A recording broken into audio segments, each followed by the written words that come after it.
This video is all about length retention. It doesn't matter how much hair you grow in a month if you keep breaking it off. First, why should you listen to me? I've been teaching guys how to do this for the past 6 years. I've gotten myself results like this, and I also coach people and I help build their routines. I've gotten some of my subscribers results like this. So, needless to say, I know a thing or two about hair, and we brought out the whiteboard. I start off with kind of like the basic stuff. As we get into the ones that are later on, these are the big hitters. Like these are things that are breaking off your hair like there's no tomorrow. Number one, detangling dry hair. I've talked about this in different videos before, but if you are going through picking out your hair every single day, especially if you're doing it on dry hair, it's not moisturized, you're not using any conditioner, anything like that, the frequency of that is going to snap off your hair. And if you didn't know what breakage is or what length retention is in general, it's simply trying to retain the length that you're growing. Every single month, your hair is growing. On average, it's half an inch every single month. Most people find themselves in these plateaus because they're breaking it off faster than it grows. And one of the biggest things that causes that is when your hair is dry, because that's when it's prone to breakage. So do not detangle dry hair. Number two, towel drying your hair. I know this is something that we like to do, especially when you hop out the shower. You just get your towel, you put it on your hair, and then you just do this big motion.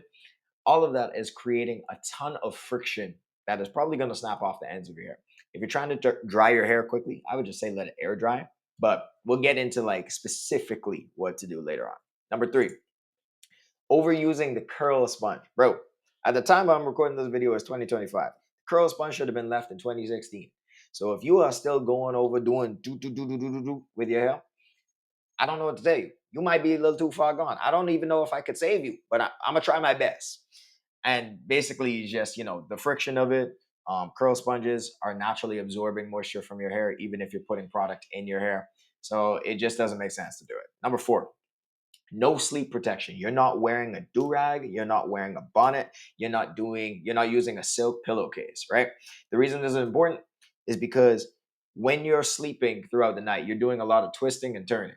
That's going to create friction and snap off the ends of the hair. What makes this worse is most people have a cotton pillowcase. Cotton is a very absorbent material, so that's going to absorb the moisture out of your hair even if you moisturized it the night before. Plus all that twisting and turning. Trust me, when I was in my first year of university, I noticed this when I was like in month 3 of my hair journey. I would wake up and I would see the little pieces of hair over on my pillow. So stop doing it. Wear something to protect your hair. Tight hairstyles. This is something that caught up with me last year. This is for those who are doing stuff like cornrows or you're getting your hair braided all the time. If you're doing super tight hairstyles, that's actually going to put so much tension on the follicles of your hair that it can cause thinning. That's when you start to see things like tractional alopecia. That's actually why you see guys get the tapered hairline, because that tension, they don't want to put that tension on their hairline and cause receding. But even if you have a tapered hairline and you're putting all of these high tension styles on your hair and you're going to keep them in for a while if you want your hair to grow, all of that tension for a prolonged period of time is going to cause some thinning. It's going to cause a lot of stress on your hair follicles. So you probably don't want to do that. Now we're getting into the more deeper stuff. Let's go. I'm hitting you with the value. And also, if it sounds interesting to you, if you're just growing out your hair for the first time, you need a little bit of extra help, there is a free PDF routine template down below in the description going over what to do to your hair from day 1 to day 7 of managing it. It's a template.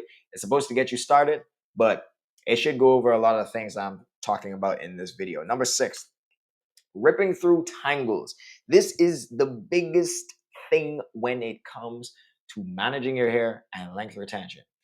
If you're trying to do any style, cornrows, you're trying to do a wash and go, you're trying to do any one of those styles that is not an afro, even the afro style, you have to detangle your hair. But if you are doing it without patience, you're not being gentle, you're just ripping through the tangles of your hair, that is a recipe for your hair to break off. And actually, it can lead to your hair being uneven. So you want to detangle your hair properly. I have some videos going over that, but once again, we're going to talk about that a little bit later. Ripping through elastics. So this is a little bit specific to when you get styles like 2-strand twists or box braids and you have your braider put the elastics on the ends of the twists, ends of the strands. If you do that and then it's time for you to take out your braids and you're just ripping them out, that can cause friction as well. I know we're kind of splitting hairs here, but I told you this is everything you're doing that's breaking off your hair. And the thing about all of these things in this list is they accumulate. If you're just doing one thing here and there, maybe not a big issue.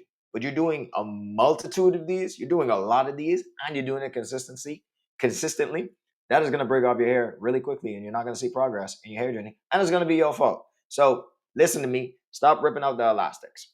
Next thing, number 8, zooming through these. High heat when you're blow drying your hair. Now, some people, especially when you're doing protective styles, you want to go and get your hair blow dried. You want to blow dry it straight so you can see the full length of your hair. You want to get rid of that shrinkage. But if you're using high heat, that is a recipe for heat damage. Now, heat damage is not, that is not a joke, bro. When you damage your hair, that damage is basically permanent, right? Now, don't get super scared. Like, listen to what I'm saying. When you damage a certain portion of your hair, whether you're doing like dyes, whether it's split ends or whether it's heat damage, that doesn't just get healed right away. Like damaged hair needs to be snipped off. That's why you see people snip off or trim off dead ends or split ends because they could travel up to the root of the hair shaft. So my advice: just avoid high heat drying in general. Just don't do it. Don't use high heat when you're blow drying your hair. I don't care if it makes your hair dry faster or straighten faster. Don't do it. Number 9, dyeing and bleaching. So we just talked about this. This is chemically damaging your hair. So when you chemically alter your hair, that leaves it in a weaker state. Now, some professionals know how to kind of manage this and do this. I don't want to say properly, but some people are very skilled in the way that they do it, that they can limit damage. But you have to understand when it comes to dyeing your hair, changing your hair color, or changing your hair texture when it comes to perm, you are chemically altering your hair. So I like to think about it. You know how in science class they talk about chemical changes versus physical changes? Like if you were to burn a piece of wood, if you burned a piece of firewood and you ask yourself, okay, how do I get this piece of firewood to get how it was before? The answer is you cannot.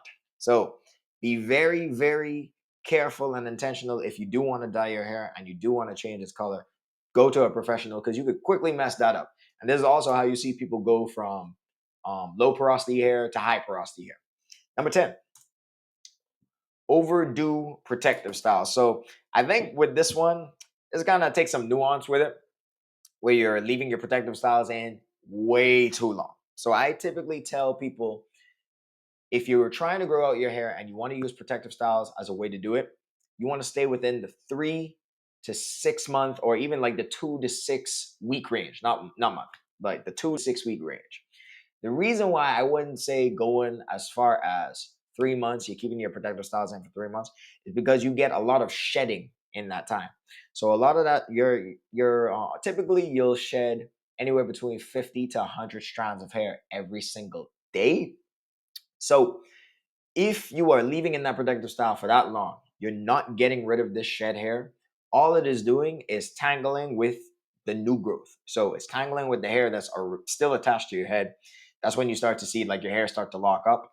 And since you're not trying to get locks, or I'm assuming you're not trying to get locks if you're not trying to break off your hair with these tips, the next time you go to detangle your hair, you're gonna have a lot of knots. You're gonna have there's a lot of dry shed hair that's still in there that's going to make the detangling process a nightmare, which is probably going to lead to you being impatient and ripping out your hair. So I would advise stay within that 2 to 6 week range. Definitely, I wouldn't tell you to go over 2 months, but you know what? It's your life. You do what you want to do. You could choose to listen to me if you want to listen to me. But if you want results like the people I showed earlier, then follow these tips. Okay, now we're getting into those deep territories, man. So pay attention. Grab a pen and paper and let me know if you guys like these style of videos where I break it down visually, and I'll start doing them more. Styling your hair too often. So when it comes to just length retention in general, I'm about to drop a nugget. It all comes down to moisture and manipulation. That's where it comes down to. If you increase moisture with your hair, it will be less prone to breakage. And if you're not manipulating your hair as often or you limit the manipulation, that's also going to lead to less breakage. If you guys want me to break down the entire moisturization, as in like how to keep your hair moisturized almost like 90% of the time, I can do that in a separate video. But when it comes to styling, you want to look at the accumulation of stuff. This is why I tell you not to detangle your hair every day because that's too much manipulation. Detangling your hair once out of the week is perfectly fine. You don't need to do it every single day. If you're styling, is the same concept. Doing protective styles. Some people get protective styles every 2 weeks. Keep that in there for 3 to 4 weeks. You don't need to be doing it every 2 weeks. Some or doing wash and goes too frequently. Like you're washing your hair and you're styling your hair every single day. All of that starts to add up. You only get half an inch of hair of growth every single month. That's the average across everybody. You want to protect as much of that length as possible. Number 12, dirty combs and brushes. Now, this is a simple one. If you have a bunch of dirt, you have a bunch of hair that's stuck in your combs, and that is like just bringing a bunch of either bacteria, flakes and stuff that is just like clogging your hair follicles. That could hinder with your growth, and it could also all of those hairs that are stuck in your comb, any hair that's stuck between the teeth, can when you're detangling snag on to any single strand knots that are in your hair and then cause it to snap off. So this one, just keep it clean. That's is very easy for you to do. But we're talking about everything. Scratching your scalp. Now, this one, scratching your scalp probably isn't going to break off your hair specifically. But when you're getting your nails involved and you're scratching your I would just say use your fingertips. Use your fingertips. Because if you're going and you're doing all of this, you might incur some breakage on that. Number 15, small tooth combs. Huge, huge, huge, huge. I like to follow a certain like detangling hierarchy when it comes to my hair. You do not want to take those little tiny combs to detangle your hair. Instant breakage. Instant breakage. This is why you'll see people finger detangle. They're using their hands to detangle and gently separate the knots. Or you might see people use a wide tooth comb, and they will usually always use a wide tooth comb before they go to something like a detangler brush that has very little space in between the teeth of it. Don't go in with wide or small tooth combs right away. Always start with your fingers. Then you could use something like a wide tooth comb or something with larger gaps between the teeth. Number 15, touching and pulling your hair. So this in and of itself, if you're doing it just like every so often, that's not bad. But I'm specifically talking to the people who are always doing length checks. You're always checking the length of your hair. You're always playing in your hair. You're always fiddling. You're always doing something. That adds up. That is considered manipulation. So if you're trying to you're combing through, you're trying to style. This kind of goes with the too much styling, or you're just bothering it. You're just doing too much. Leave your hair alone. If the whole thing about your hair journey is trying to balance maintaining your hair without doing too much. You want to find that balance where, okay, I'm properly maintaining my hair, I'm keeping it healthy, I'm keeping it moisturized, I'm doing all the things I need to do, protein treatments and all of that. But I'm also not doing it too much. That whole thing with like too much of a good thing can become a bad thing. So you want to balance that. Final stretch, guys, 16 to 20. Keep these locked in because these aren't things that people are teaching and these aren't things that people are keeping note of. It's just become normalized or that you just don't acknowledge it. Number 16, frequent heat tool use. So we talked about high heat blow drying. Now we're talking about using a blow dryer too frequently. So this can come from you blow drying your hair to do protective styles. This can come from you're just using a diffuser all the time, or you're diffusing your hair every single day, or you're just adding any type of heat to your hair every single day. You do not need to do that. I know that I'm starting to sound like a repetitive record, but the goal of this video is to expose every single thing that you could be doing that could be hurting your hair. So if you're noticing these in your routine and you're thinking like, damn, I do rip out my elastics. I do detangle dry hair a lot, or I do use small combs when I'm detangling my hair. It's supposed to expose everything so you can make better choices when it comes to your hair journey. Number 17, final stretch, forcing styles on short hair. Now this is one I don't think they talk about enough. I know typically around 6 months in your hair journey is when you'll be able to do protective styles. Now, some people get impatient and they try to start doing protective styles when it's like 3 months or when their hair is 1 inch. Some braiders are able to do this. Some of them got that god tier grip, pause, that is able to grip that small or that short hair. But you got to realize, for them to braid that hair, they have to put an insane amount of tension on your scalp. You're probably going to see some tension bumps on the back of your neck. You're going to have some irritation, and it's just not going to be a good time. So if your hair is short, wait until your hair gets at least 3 inches before you start to do protective styles. It's gonna help. It's gonna help with that tension on your scalp, and it'll probably also teach you to not rely too heavily on protective styles and actually learn how to take care of your hair. Number 18, not trimming the ends of your hair. How does cutting off the ends of your hair help you not to break off the ends of your hair? We talked about damage a little bit earlier when it comes to the hair shaft, and how when hair is damaged, it's damaged. So any product that's telling you, oh, this repairs split ends, I do not doubt that it's going to contribute to the health of your hair. But you got to look at it like a rope. If a rope starts to fray at the end, it's kind of cooked. So the more you use the rope, I'm sure you guys have seen this in gyms with the pull down machines. If you go to the gym, once that rope starts to fray, it just gets worse and worse over time. That's kind of the same thing with your hair. The problem is that damage can spread up the hair shaft the more you maintain it. So you might get a little split end in 1 month, and then you start doing wash and goes and curly hair routines every single day, or not every single day, even once a week. That starts to add up, and that damage starts to spread up the hair shaft going towards the root. And then what you'll realize is you'll actually have to take more hair off in the end.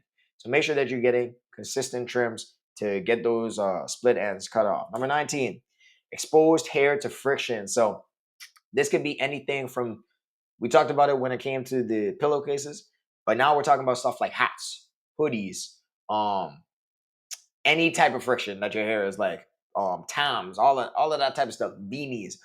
Whenever your hair is exposed to that friction, you have the chance of breaking it off, especially if it is dry. Especially if it is dry. So try to avoid friction when it comes to your hair as much as possible. And number 20, overbrushing, combing your hair too often, doing too much to your hair, overstyling your hair. This kind of goes with everything. The point of this list was to give you a full idea of everything that's breaking off your hair. And I'll be honest with you, we haven't even touched everything, right? But I did want to touch on the fact that if you want to know how to fix these things, so we talked about everything breaking off your hair, but how do you fix it? I can make a separate video on that. But also, I have created a free PDF of how to retain 99% of your growth. This goes over everything that we talked about here, plus a lot more that I'll dive deeper into. And I'll also go into how to fix it and how to make those changes to your routine. That will be down below in the description. Go and check that out now.